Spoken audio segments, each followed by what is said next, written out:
නියම BOPF නම් සෙස්තා කියලාම ඉල්ලන්න ඕනේ. නියම BOPF නම් සෙස්තා. නියම BOPF නම් සෙස්තා. තේකලාවේ රහස. ගල් පර්වතයක් මතට වැහෙන දීන් මෙබඳු ප්‍රයෝජනයක් හෝ ගැනීම තරමක සතුට දනවන්නක්.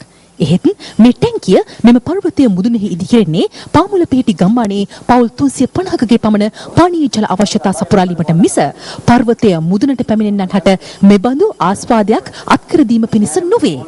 ජාතිය ගොඩනැගීම සඳහා අමාත්‍යාංශයක් ක්‍රියාත්මක වූ අවධියේදී එහි ප්‍රතිපාදන යටතේ මහියංගනීය ප්‍රාදේශීය ලේකම් බල ප්‍රදේශයට අයත් දිවුලපැලැස්ස ගම්මානයේ මේ ටැංකිය ඉදිකිරීමට සමගාමීව ලිඳක්ද කැණෙනවා. එය අපද්‍රව්‍ය සඳහාද විවෘත එකක්.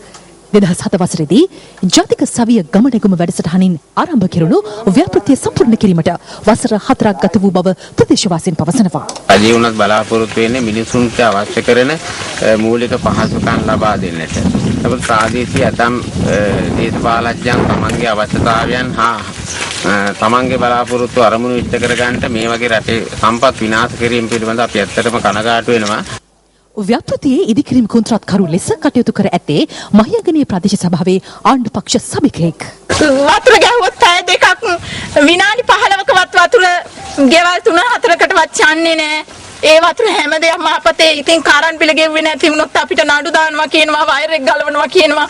අපි කරන්ට් බිලට අපි කුලී වැඩ කරලා ගන්න 7-5 අරගෙන අපි කරන්ට් බිල ගෙවලා තියෙන්නේ. ටැංකිය ඔක්කොම මේක හදලා තියෙන්නේ ගඩොල් වලින්.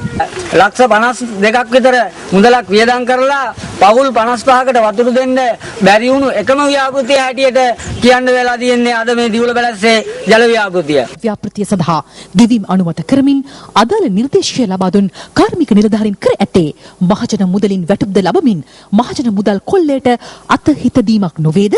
බදුල්ල දිස්ත්‍රික් ලේකම්තුමනි, මේ ඔබේ අවධානය පිණිසයි.